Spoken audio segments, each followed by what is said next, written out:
I use this to change characters.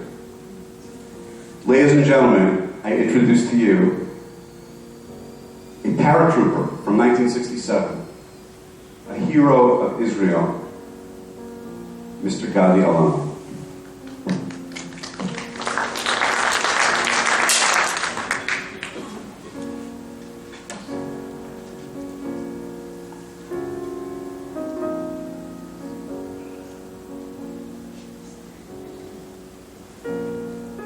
Thank you very much. You know, I have to disagree with the person who introduced me because I really don't consider myself a hero at all. אני תמיד הייתי חייל פשוט. I was always a simple soldier. I followed orders, I did what I had to do, and perhaps I was just in the right place at the right time. You can decide. Here is my story. I was born in 1944 in the Ir HaAtikah, the old city of Jerusalem. Imagine the Jewish quarter, 28 acres. That's it. That is the whole Jewish quarter. 2,000 people living there. How many shuls? Anybody want to take a guess? Say 1 per acre? 2 per acre. Exactly 56. 56 synagogues and yeshivot, places to study Torah and daven for 2,000 people. We were very, very poor and very, very rich. Allow me to explain what I mean. We were poor in terms of physical things. Nobody I knew had more than 2 sets of clothing. Some people I knew had less. None of my friends, none of my family had indoor plumbing. We had outhouses that we shared with a few neighbors. Bread and water, yes, that we had. Occasionally a little bit more than that. Shabbat, Yom Tov. So in that sense, yes, we were very poor.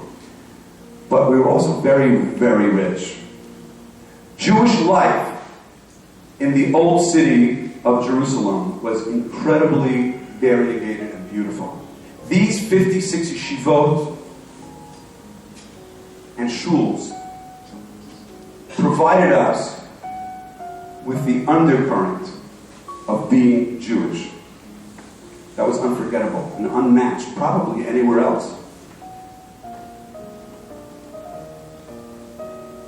We would go to the Kotel, which was a tiny little place, maybe room for 100 or 150 people if they stood together. Not much bigger than that. And we had an uneasy peace with our Arab neighbors in the Arab quarter and the other quarters. Everything changed on May 14th, 1948, when Israel declared itself a state. 5 Arab armies were to invade our little tiny country.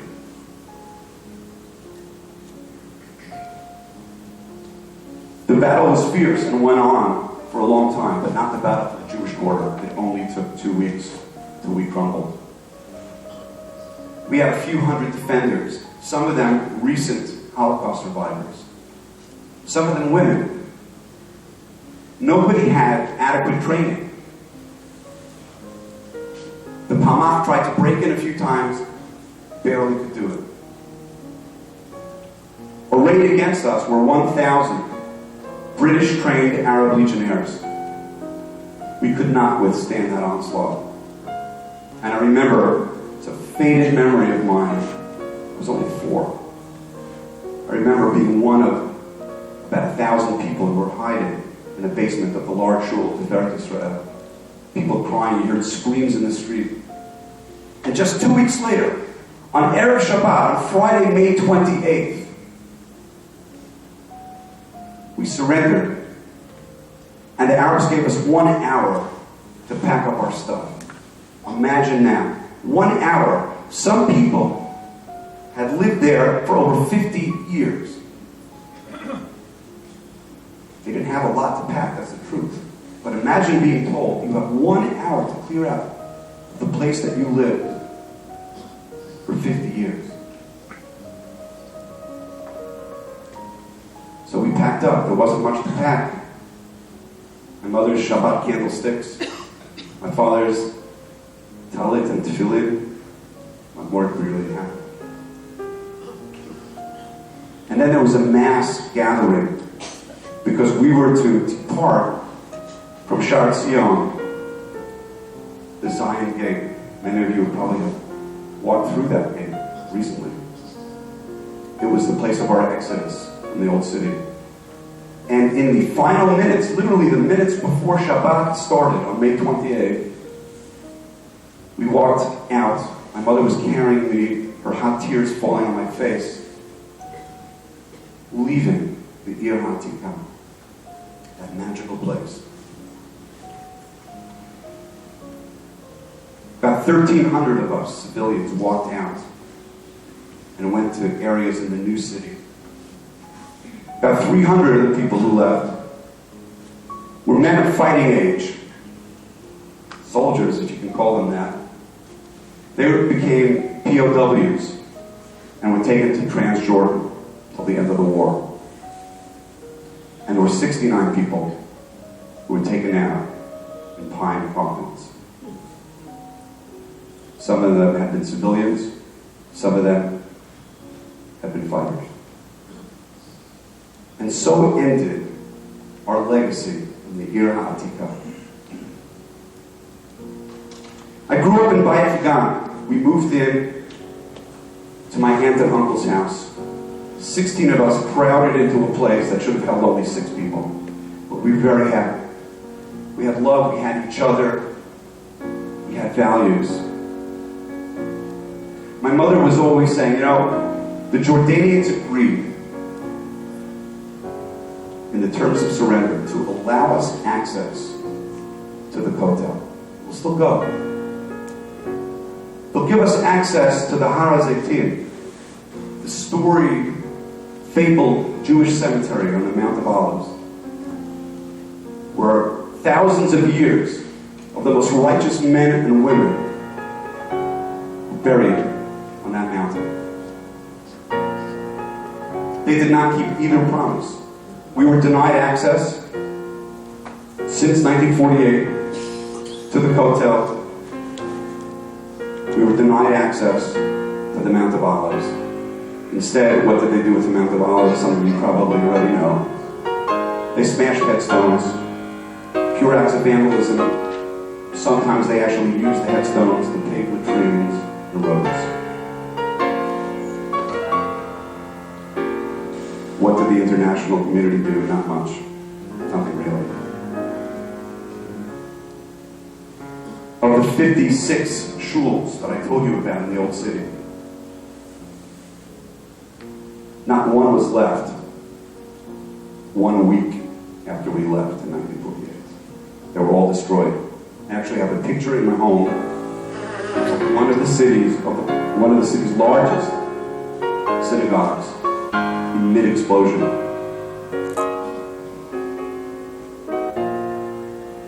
But you have to move on, don't you? And so we did. I grew up, I went to elementary school, religious high school, and after high school I enlisted with the Tzanchanim, the Paratroopers. We knew that war was brewing. Everybody knew it. It was no secret. I was trained to go down to the south and jump behind enemy lines once Egypt started the war. I was an anti-armor paratrooper. And we knew he was going to start the war. I'd like to read you a quote. Here's something that he said. "We shall enter Palestine with its soil saturated in blood. Total war, which will result in the extermination of Israel." It's pretty unequivocal. He said those words on May 18th, 1967. He also said very frequently on the airwaves, a little bit of Arabic that I know, Itbach al-Yahud, which means slaughter the Jews. This was commonly said on his broadcasts. And then he committed 2 full-blown acts of war under international law. On May 22nd, 1967, Nasser gave the order to close the Straits of Tiran, the entrance to the Red Sea, through which Israel brought all kinds of shipping, especially petroleum. Can't run the country without it. And he exerted an economic chokehold, stranglehold over our economy by closing the straits. The second thing he did was, the United Nations had a buffer zone in the Sinai Peninsula, which we had captured in 1956. We were forced by the United States and Russia to withdraw and allow the United Nations in there as peacekeepers. But in fact, Nasser came and threw them out. He gave them days to leave, and they picked up and left. Out they went. They were gone. So we knew war was just a hair's breadth away. The question was, when would it start? And we were ready and we were able, with God's help, to fight and protect our country. Imagine our shock on Monday, June 5th, 1967, when we see wave after wave of aircraft, our aircraft, making their way to Egyptian airfields. In a matter of hours, Nisei Nisim, incredible miracles, our aircraft, our Air Force destroyed Egyptian planes on the ground. You can see the pictures, I'm sure many of you have. The ones that were in the air were shot down. The ones that were taking off were shot down. The entire vaunted Egyptian Air Force, paid for and financed by Russia, wiped out in hours. Our losses, there were losses, but Baruch Hashem, they were minimal. A few hours later, the same thing happens in Syria and Jordan. And Jordan was told, we're destroying your Air Force. That's true.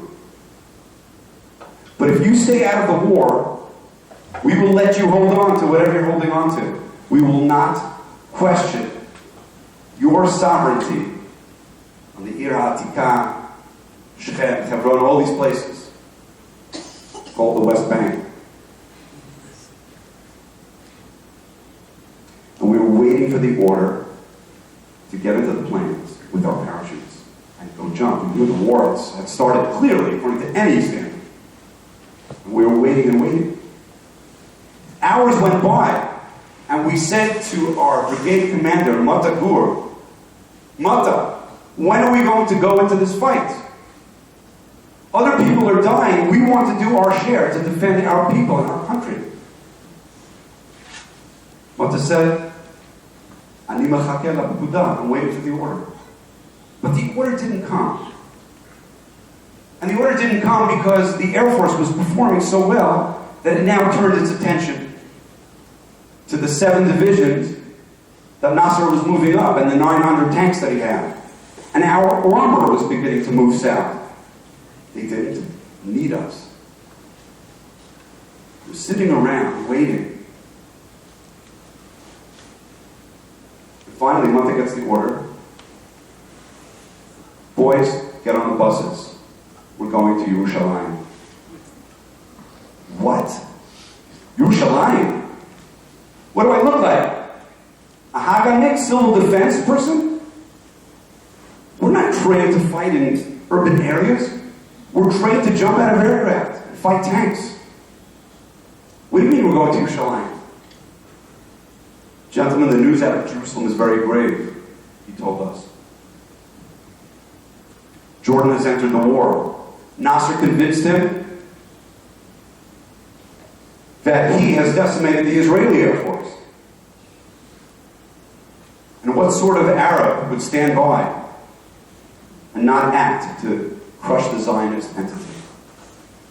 He was peer pressured, into joining the war, and before too long, 6,000 shells were rained on central Jerusalem, all the neighborhoods of the new city, by Jordan. 20 people killed, many, many wounded. And we were being called up to Yerushalayim. We didn't know how to fight in that area, but we got on these buses, these old, non-air-conditioned buses, Oldsmobile buses. And we went through a never-ending trip up to Yerushalayim. When we got there, General Uzi Narkis, the commander of the Central Command, looked at us and said, "Atem man min hashamayim." You are manna from heaven. I can't believe the 55th is here. This is incredible. And we sat down, we were exhausted, and we sat down and we went to war. And the war it was. Nobody ever imagined the fighting that would go on in Yerushalayim itself. The Arab Legionnaires, who I mentioned earlier, had been trained very well by the British and actually led by a British commander until 1956. They had fortified a bunker complex known as Ammunition Hill, Givat HaTachmoshet. It was a death trap.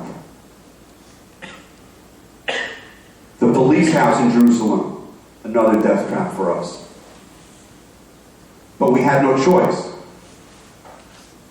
Civilians were dying blocks away from us. We had no choice. So the bloodiest battles in the paratroop's history were the battle for Yerushalayim. The morning of the third day of the war,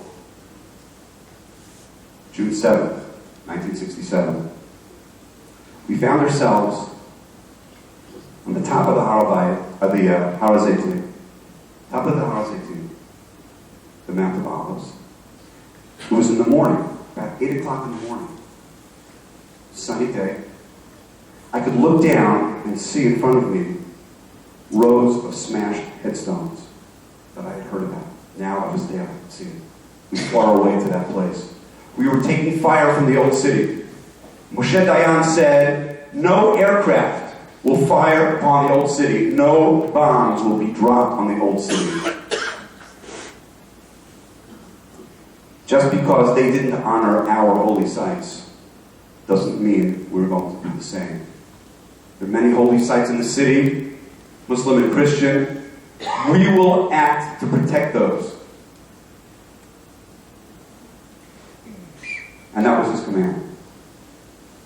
We didn't even know we would be allowed to liberate the old city, but the order finally came in that morning. And Mata gathered us together, not a religious man, but somebody who really understood our history very intimately. And he gathered us together and he said, we're sitting on the range that overlooks the old city.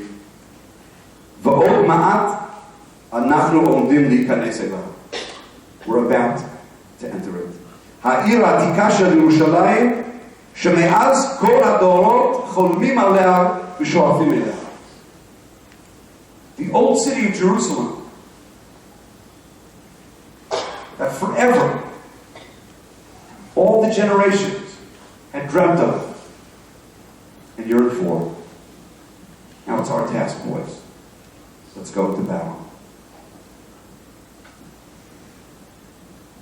Down we went into the valley. Many of us were taking fire. I saw people get killed to the right and left of me.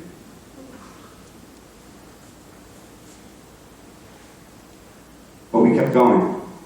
We hit the bottom of the valley and then we started coming up the Temple Mount, the Har HaBayit itself.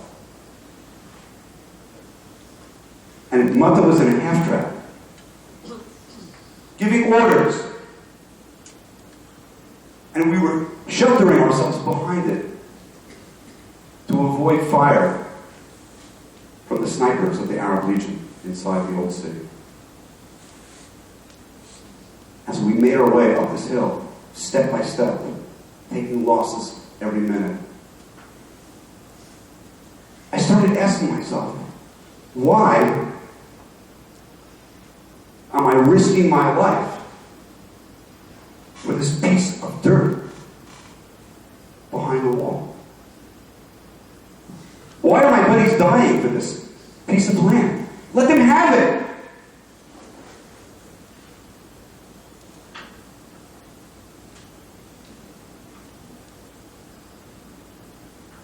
My mind started to wander. I was going on adrenaline and training was kicking in. My mind began to think of all the things I had ever learned about that spot on the Har HaBayit, the Temple Mount. I remembered my teacher giving me this tradition. I think he might have meant it metaphysically. He told us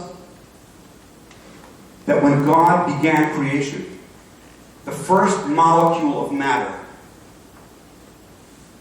was that area of the Har HaBayit. And Earth, and then the rest of the universe, was an outgrowth of that first bit of matter. Then he told us that the first human being, Adam HaRishon, was formed from the dirt on that spot. Recognizing this, he built an altar on that spot. Man and woman formed from that spot. We're not just talking about Jews, we're talking about humanity. We all come from that spot. Their sons, Cain and Abel, Cain and Hevel, would bring sacrifices on that piece of dirt. Noah, after the flood, would seek this spot to offer thanksgiving sacrifices to God. Same place that the first man did. Later on, Abraham Avinu would get the command to sacrifice his son Isaac on that spot. God would stop him and say, "You've done the blinding. That's enough. There is no child sacrifice in this religion." On that spot. Yaakov Avinu, Jacob, our forefather, would have his dream and see the ladder with angels ascending and descending on that spot. A bullet ricocheted off the half-track. Shook me out of this for a second. And we started climbing again and again. My mind started to wander. I'm climbing up the hill to the Har HaBayit. What must that have been like 2,000 years ago? Climbing up the hill, the same hill, to the temple with my family. Climbing up the hill 3 times a year on the Jewish holidays. Imagine what that would have been like. This ran through my head as I was taking fire. We're going up the hill, and I imagine that I'm going up there and I'm entering the temple itself, watching hundreds of thousands of other Jews involved in just one thing. They're not talking about sports. They're not talking about money. All they're doing is serving God, bringing sacrifices. The priests are running around, helping people serve God. What a frenzy of devotion to God. And not only that, but I imagine just turning my head and seeing on the side the Lishkat HaGazit, the chamber of hewn stone, with the 71 members of the Sanhedrin, the supreme court and legislative body in Judaism, was sitting there deciding difficult cases. Their message would be carried to all the Jews wherever they lived. I imagine what it must have been like to ask one of these great people, great in ethics, great in scholarship, great in the sciences, great in languages, to get onto that important body. imagine any question that I had, I could ask them. I could ask them anything. I imagine once every 7 years, with a Jewish king, descendant of David, would stand there in a Hakel, the special gathering every 7th year on Sukkot, to read selections of the book of Deuteronomy, Sefer Devarim. Imagine how inspiring that would have been to be there with my wife, my children, my parents. Then another bullet felled somebody next to me. And we were suddenly in front of the Shalom Alayot, St. Stephen's Gate, the Lion's Gate. It was the only tankplex to be used in this battle. Boom! He gave the order. The gate went flying. We didn't see anybody behind it, but we began to enter the old city, the Yeratikah. We knew from maps that the Temple Mount, where the Mosque of Omar was right near this gate. We made our way onto the Temple Mount. We were taking fire. I saw artillery shells piled up about 15 feet in the air. But the Arabs were starting to flee. We were still getting sniper fire. People were still dying. People were firing at us from the mosque. We returned fire and eliminated snipers. Once we knew the place was secure, Matagur got on the wireless and said those famous immortal words. Harabayit biyadenu. Harabayit biyadenu. The Temple Mount is in our hands. The Temple Mount is in our hands. And I remember I was there on the Temple Mount and I said, I'm uncomfortable here. I'm not a Kohen. And even if I was, I didn't go to the mikveh. I'm not pure. I don't belong here. I shouldn't be here. Of course, I had to be there. We're fighting a war. But once it became secure in that area, everybody started asking the same thing, whether we were religious like I was or secular like many of my friends. Everybody said the same thing. Evo HaKotel. Where is the wall? Everybody wanted to go to the wall. But we couldn't find it. Because even the people who were older than I was in 1948, who had lived in the Yeratikah, would never be allowed in this part of the town. We didn't know. And we looked back and forth, we couldn't find the way down to the Kotel. And I'll tell you something, a lot of people don't believe this. But Matagur himself would later tell this to his son. There was suddenly a man in white who appeared. White beard, white hat, white flowing robes. He smiled at us and pointed. And we looked where he was pointing. We had guns trained on him. We looked, and suddenly it was an alleyway. I'm sure it was there before also. We had just not seen it. We went down that alleyway and we walked down, and there she was.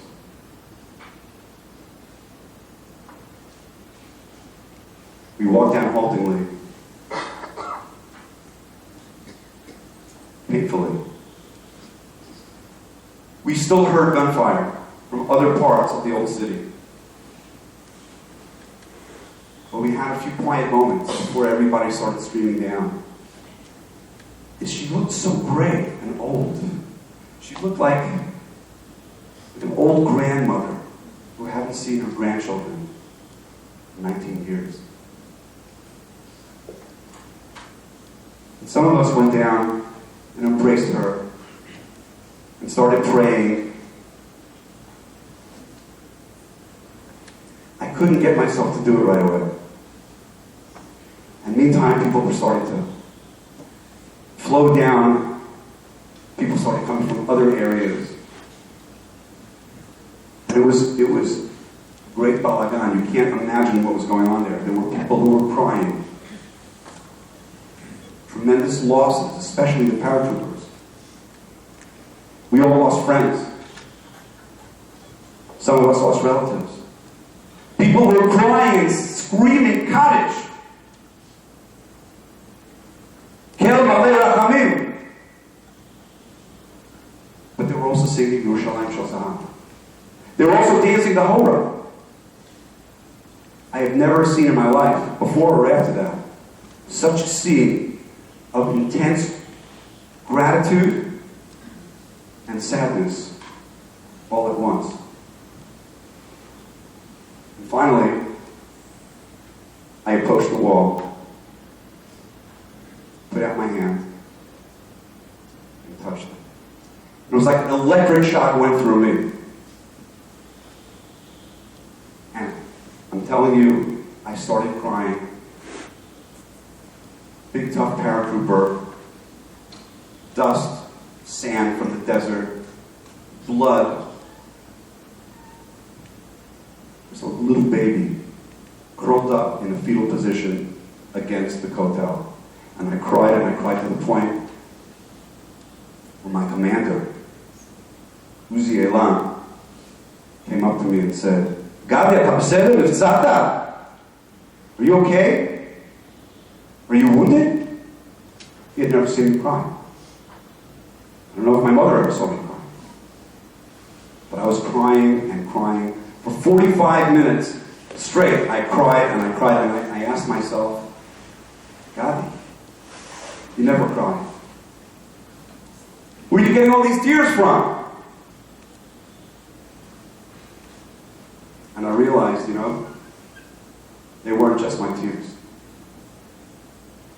They were my mother's tears, getting kicked out in 1948.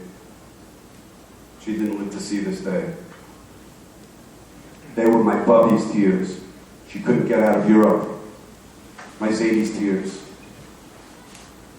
They were the tears of Jews from Taiman, from Yemen, Jews from North Africa, from Western Europe, from Eastern Europe, from the United States, from Russia, behind the Iron Curtain. Jews who could only imagine standing in front of the kotel. I cried all of their tears. It's the only explanation I have.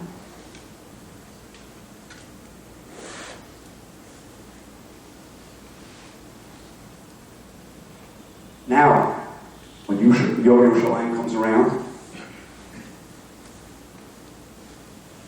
I spend the day visiting the cemetery, visiting old friends.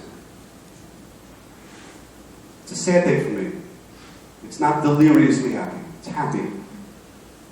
But there's sadness. 800 people would die in the Six-Day War. 180 in the defense of Jerusalem. Of the 180, 97 were paratroopers. This is why the swearing-in ceremony, the hashba'ah, for the paratroopers takes place at the kotel. And nobody complains. Nobody complains. The losses were grievous. But look what we have. We have access, we have Jews living again in the Ir HaTikah. We have access to the Har HaZeitim. We have access to the Har HaTzofim. Access to the kotel. But with all due respect to Matakur, who I thought was a great man, can we really say Har HaBayit B'Yadeinu? He meant it. It was true. It was secure. It's really what he meant. It was secure, and it was. Is the temple not really in our hands? And I reflect upon that every Yom Yerushalayim. And I'd like to share with you something that I think about on Yom Yerushalayim. It is the words of Rabbi Shmelka of Nicholsburg, great rabbi who died in 1778. I'll tell you his question, and I'll tell you his answer. His question is, in the Shemona Esrei, when we say the prayer, asking God to return to Yerushalayim, we ask God to return. It's all in future tense. Tashuv Tishka, Uvene, Tachir. It's all the future. We ask God to do all these things. Come back, prepare the throne of David, rebuild. So you would expect that the end of this blessing should be, blessed be God who will rebuild Jerusalem. Baruch atah Hashem sheyivnei Yerushalayim. But that's not how we end it. How do we end it? Bonei Yerushalayim. Which means God is building it. He is building it. What do you mean He is building it? No, He's not. Answers Rav Shmoka, yes, He is. Because for every act of goodness and kindness, every mitzvah that we do, every time we act in a way that we're supposed to, God builds another stone in Jerusalem. We may not see it, we may not realize it, but God has been working at rebuilding Jerusalem throughout the ages. We know that the Messiah will come. We know that the third temple will be rebuilt. May we merit to live to see it. Thank you very much.